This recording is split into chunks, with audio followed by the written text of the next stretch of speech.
皆さんこんにちは。10分でわかる本のまとめシリーズ。3100万円自己投資する人生学校が、早く読んでおけばよかった、最高と感じた本だけを約10分でまとめます。今回は、ベストセラー田坂宏さん著、死は存在しない最先端量子科学が示す新たな仮説です。今日の動画はすごいですよ。この動画1本に人生学校の全てを込めました。有料級です。早速人生学校的目次からいきましょう。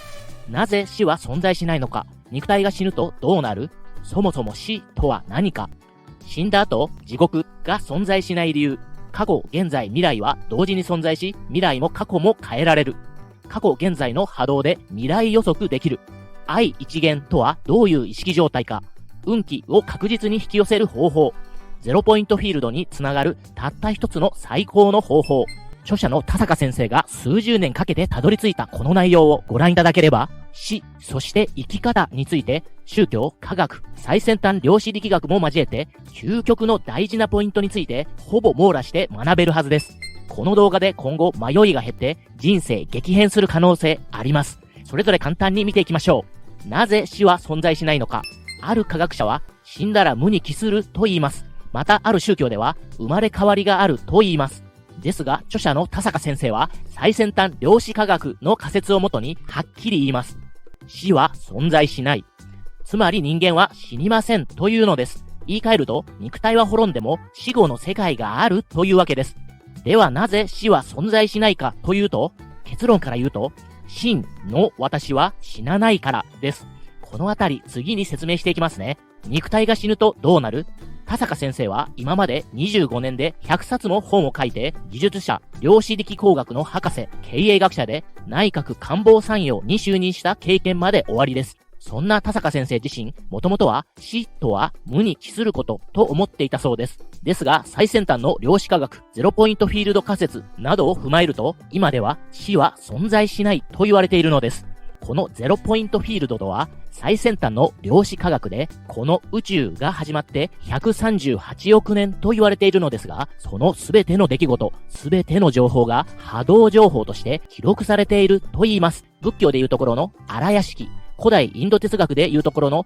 アーカーシャも宇宙誕生以来のすべての存在について、あらゆる情報が記録されている場であるとされていて、ゼロポイントフィールド仮説と極めて似た不思議な一致があるんですよね。では、肉体が死ぬとどうなるかというと、しばらくの間、私たちが今持っている自我意識は残ります。ですが、自我意識はその後、徐々に減って消えていきます。するとその後、超自我意識と呼ばれる自我が完全になくなった状態へと変容していくというのです。超自我意識は自我意識、つまりエゴが完全になくなって、恐れや不安や苦しみも一切ない至福の状態です。さらに超自我意識は最終的にはこの壮大で深遠な宇宙の背後にある宇宙意識と呼ばれる絶え間ない成長と進化のプロセスにあるものへと変化し続け、私たちはいずれこの宇宙意識へ戻っていく存在なんだというのです。私たちは死んだ後、超自我意識になった後も存在し続け、その後も進化成長し続けるのです。つまり死は存在しないのです。そもそも死とは何かを話す上でどうしても欠かせない質問があります。それは、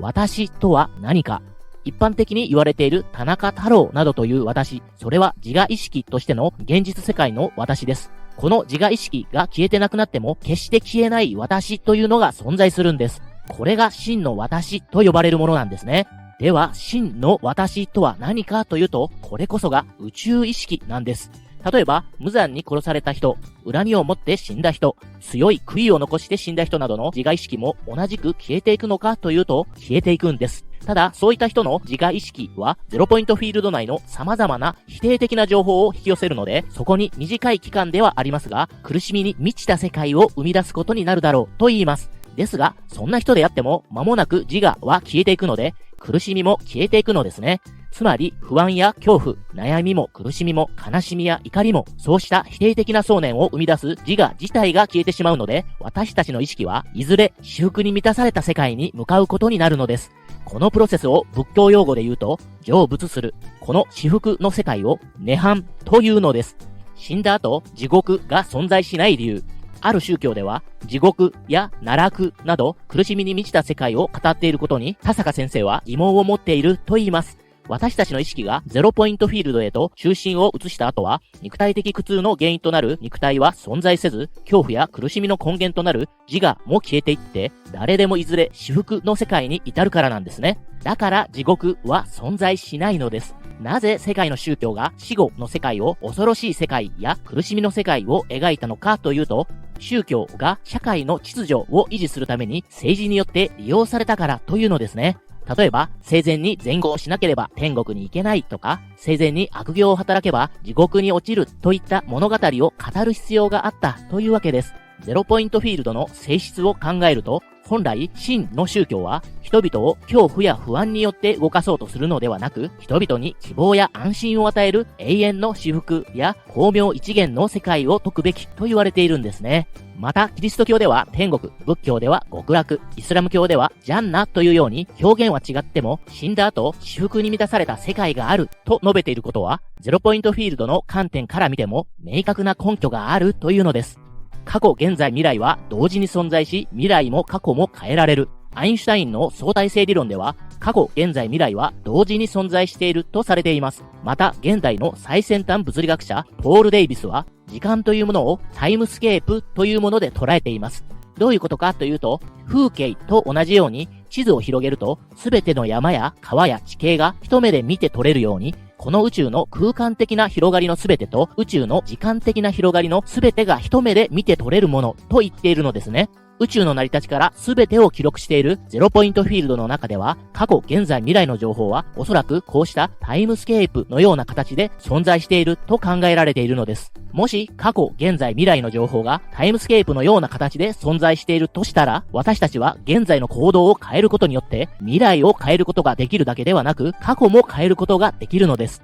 過去、現在の波動で未来予測できる。ゼロポイントフィールドは過去から現在までの出来事の情報だけではなく、未来の出来事の情報も存在します。そして過去から現在までの出来事を知ると、未来の出来事の情報も知ることができます。イメージで言うと、静かな水面の池に石を3つ投げ込んだとします。すると、その3つの石は、それぞれ池の水面に波を起こして、3つの波の輪を作り出しますよね。そして、時間とともに次第に広がっていきます。現在の瞬間の3つの波の輪の状態が分かれば、それらがこの後どのように広がっていって、お互いに影響を与え合うか、その結果、どんな形に変わっていくかは、ある程度予測できますよね。ゼロポイントフィールドは、まさに波動という波で、宇宙の始まりからの情報すべてが記録されていますので、未来に起こる可能性のある出来事についても知ることができるのです。愛一元とはどういう意識状態か。私たちはいずれ肉体がなくなった後、超自我意識へと変化していきます。では、この超自我意識、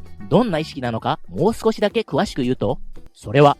自分と他者を分けず、自分と世界を分けない一体の意識です。これが昔から言われている愛一元と呼ばれている意識です。愛一元と聞くと、世界を愛と憎、つまり憎しみですね。この二つに分けた上で、愛しかないというイメージになってしまいがちですが、二元論的な意味ではないんです。二元論を超えた全ては一つという全一性の意識のことなんですね。運気を確実に引き寄せる方法。この本には、運気というものが存在すると書かれています。ゼロポイントフィールド仮説が正しいならば、私たちが日常的に感じている運の強さというものも、私たちの無意識がゼロポイントフィールドにつながることによって、その時、その状況で必要な情報を引き寄せることによって起こるものと考えられるわけです。つまり、運気というものは、持って生まれた運の強さではなくて、私たちの無意識がこのゼロポイントフィールドにつながる能力の違いなんですね。では私たちが良い運気を引き寄せるためにはどうしたら良いかというと、それは心の中にポジティブな想念を持つです。なぜなら私たちの無意識がゼロポイントフィールドから情報を引き寄せるとき、類似の情報を引き寄せるからです。もし私たちが心の中に恐怖や不安、悲しみや怒りなどのネガティブな想念を強く持っていると、類似のネガティブな情報を引き寄せて、その結果悪い運気を引き寄せてしまうのです。だからこそ心の中にポジティブな想念を持つ、めちゃめちゃ大事なんです。ゼロポイントフィールドにつながるたった一つの最高の方法。ゼロポイントフィールドにつながる最良の方法として絶賛お勧めされているものがあります。それは何かというと、祈りです。例えば、あなたの肉親が先に旅立たれている場合、肉親に対して導きたまえ、守りたまえと祈ることなんですね。なぜなら先に他界された方はゼロポイントフィールドに移るのですが、その後現実世界の私たちを導いたり守ったりすることがあるからです。ただし、ゼロポイントフィールド内に自我、つまりエゴを持った肉親が存在して導こう、守ろうとするわけではありません。私たち自身がすでに他界した肉親に導いてもらいたいといった想念がゼロポイントフィールドに存在する肉親の超自我意識を通じて必要な情報や良い情報を引き寄せるからこそ起こる現象なんです。本来私たちは無意識の世界を通じてゼロポイントフィールドにつながってそこから様々な情報を得ることができるんです。ですが、表面意識の世界にあの情報が欲しいといった自我、つまりエゴの想念が強く存在すると、それがむしろゼロポイントフィールドにつながることを妨げてしまうんですね。それに対して、すでに他界した肉親に導いてもらいたいといった想念は、愛情などと結びついたポジティブな想念なので、あまり自我、つまりエゴが強く現れた想念ではないので、我々の無意識がゼロポイントフィールドにつながりやすくなるのですね。おまけです。最愛の人を失った、再会できるか。私たちは死んだ後、例えば先に亡くなった肉親とある意味では再会できます。ですが、それはゼロポイントフィールド内での再会であって、この現実世界での再会とは異なります。私たちがゼロポイントフィールドで再会するのは、明確なエゴを持って喜怒哀楽を表す自我意識が消えて超自我意識となった肉親です。超自我意識となった肉親は、あれをやってはダメだといったジャッジをする存在ではありません。ただただ静かに全てを包み込むように、私たちを見つめる眼差しの存在なんですね。ですが、その一方でゼロポイントフィールドで再会する肉親は、かつての外見や表情、言葉や仕草などの個性はそのまんまなんですね。なぜなら、それは私たちの意識が生み出すものだからです。死んだ後、まだ私たちの自我意識が残っている間に、すでに他界した肉親に会いたいという想念が、ゼロポイントフィールドが記憶している肉親の様々な情報を引き寄せて、そこに懐かしい肉親のイメージを生み出すのですね。そこで再会したり、対話したりするわけです。おまけ2です。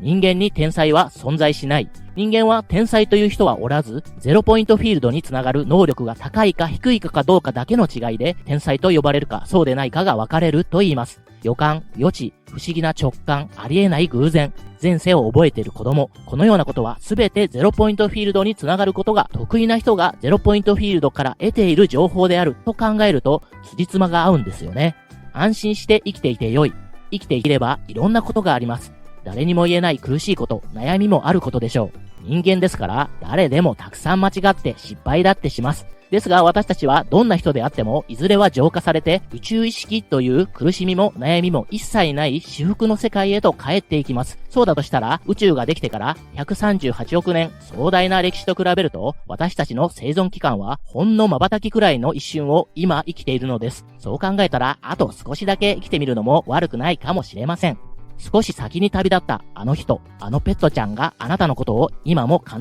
ず見守ってくれていますから。公式 LINE では潜在意識を書き換えて自分が持つ本当の能力を 100% 引き出して望み通りの豊かな人生を手に入れるための魔法の習慣を無料でプレゼントします。動画下にある概要欄から公式 LINE に登録してしばらく先になると思いますが、次回の無料配信を楽しみにお待ちくださいね。無料でも有料級の配信をします。このチャンネルではあなたの人生を望み通りに近づけるために役立つ情報、早く読んでおけばよかった、最高と感じた本のまとめを10分程度で1週間に1本配信しています。有益な情報と感じるものだけを厳選しています。10分で人生を変えたい方は、ぜひチャンネル登録お願いします。メンバーシップでは3000万円以上自己投資して学んだ内容の濃い動画全160本以上が、今でしたら本1冊分の値段で1ヶ月間視聴いただけます。ピンときた場合はクリックしてみてくださいね。今回の田坂博さん著、死は存在しない、最先端量子科学が示す新たな仮説には、さらに他の内容も盛りだくさん、わかりやすく書かれていますので、興味のある方は手に取ってページをめくってみてくださいね。最後までお聞きいただきましてありがとうございました。